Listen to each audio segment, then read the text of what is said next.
How to read people. Being perceptive about other people's feelings and thoughts is an important skill that will help you to navigate interpersonal relationships. Though each human is different, we are all, on a core level, wired the same. Here's how to get started on recognizing even the most fleeting of subtle cues. Part 1: Establishing a baseline. 1. Know the person. To really be able to read someone, you have to know them well. By getting to know someone personally, you'll have a better idea of what their likes or dislikes are, what their common habits are, and what is or isn't necessarily a tell. For example, you may have a friend who is commonly very fidgety. If so, their fidgeting may not be a sign of lying or nervousness. If you were to meet them on the street, common knowledge would deem them nervous or anxious. Nope. They just have an excited leg. Pay attention to the habits of others. Do they maintain eye contact all the time? Do their voices change when they're nervous? When they're preoccupied, how do they transmit it? This will key you into what you should be looking for when attempting to read them. 2. Ask questions. When you're reading someone, you are watching and listening. What you're not doing is grabbing the conversation by the horns and steering it in your direction.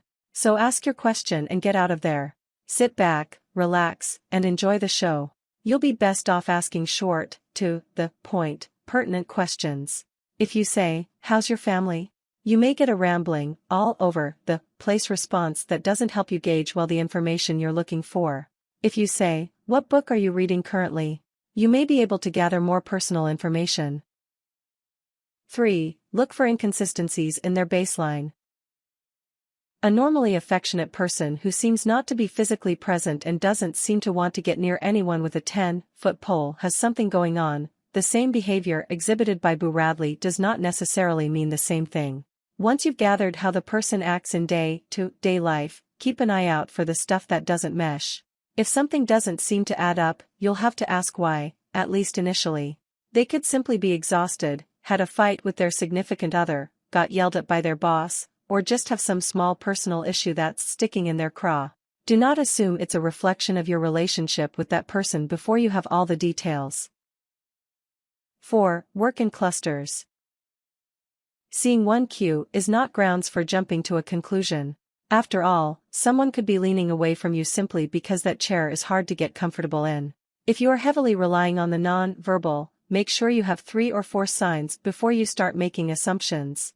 Try to take a cue from their words, their tone, their body, and their face. Once you get one from each and they all line up, it may be safe to proceed. But of course, a good way to ascertain if you're correct is just to be direct and ask. 5. Know your own weaknesses. As a mere mortal human, you are subject to fallibility. Just like the Pope. When you see something pretty, odds are you're going to like it. If it's wearing a finely tailored Italian suit, you're probably going to trust it. Should you? Not necessarily. Humans generally think of dangerous people as drunkards roaming the street unbathed and carrying a knife. In reality, most psychopaths are charming and have their act together. Though it's virtually impossible to actually take control of, just be aware that your subconscious is telling you to judge a book by its cover when that's not necessarily the best or most accurate thing to do. Part 2: Paying attention to body language. 1. Take in how they are holding themselves. Body language can tell you a lot about what someone is feeling, especially when it comes to how comfortable they feel. It may be a reflection of the topic at hand or it could be some interpersonal issue. Here are some general guidelines that indicate comfort level. Positive or comfortable body language cues. Leaning in forward. Relaxed limbs that are at their sides. Eye contact. Smiling that does not look forced or gritted. Negative or uncomfortable body language cues. Leaning away from you. Crossed arms or legs. Limbs that are moving, a lot of nervous tapping of the fingers or leg, for example. Looking away when talking. 2. Look at their face. You should also keep an eye out for fleeting facial expressions. Watch people very closely to see if there are any small movements of the mouth that give away what people are really feeling. For example, a person may smile at you, but if their lip twitches, it might mean that they are thinking of something negative. Anything clenched or tense, if even for a second, can be a sign. A furrowed brow, a tense jaw, it's all signs of anxiety. If their eyes close for longer than a normal blink, they're probably stalling and taking a moment to get a grasp on a situation. It generally is an indicator of someone who is losing grip, be it on themselves or in a situation.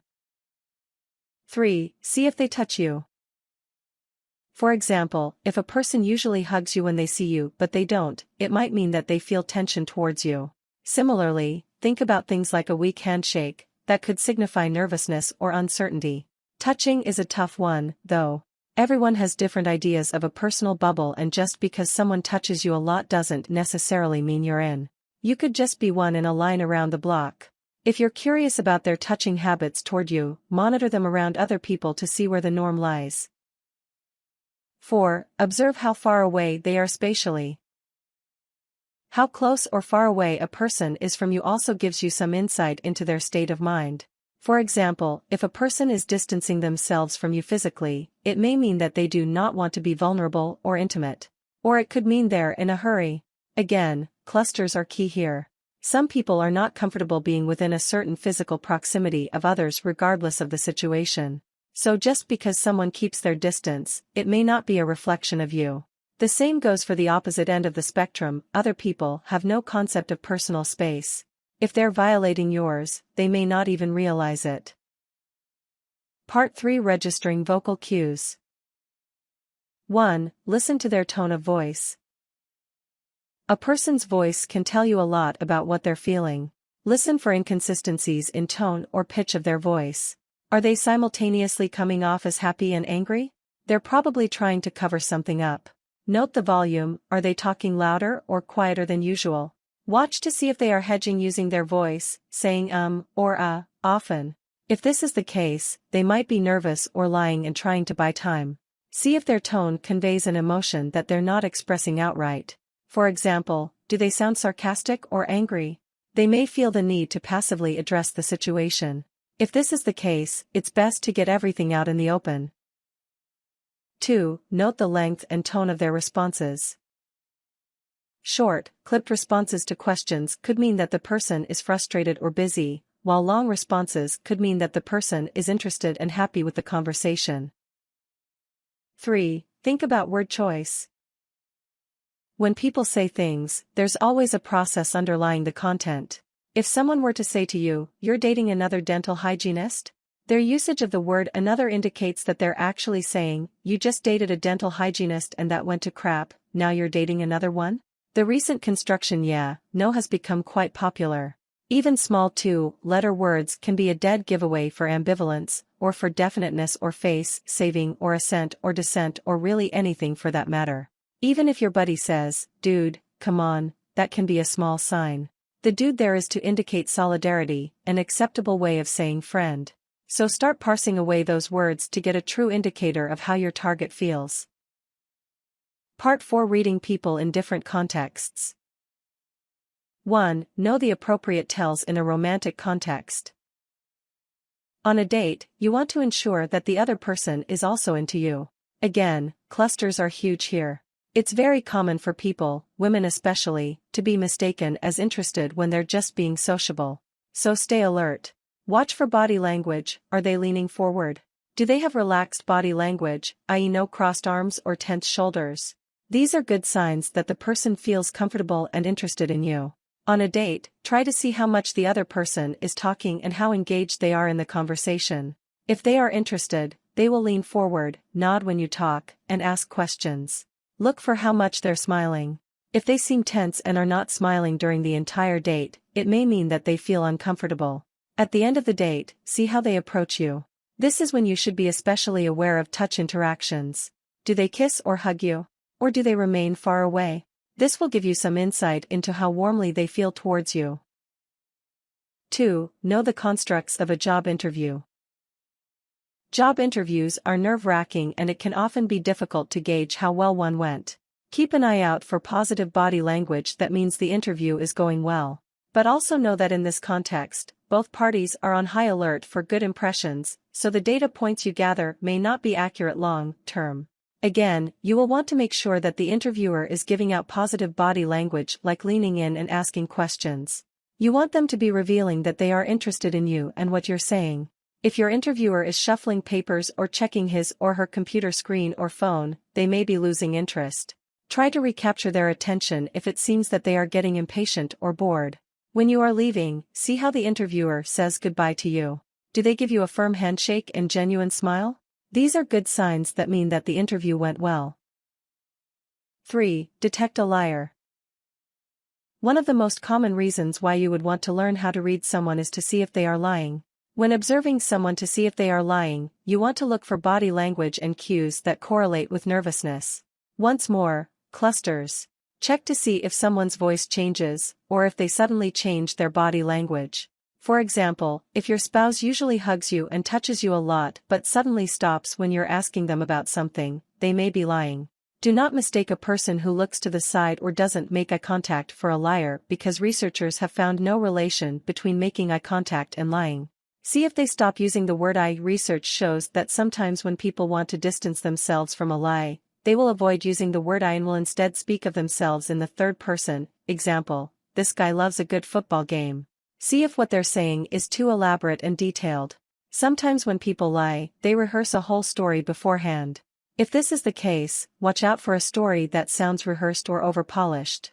They fidget and move around a lot. This is a dead giveaway that someone is nervous.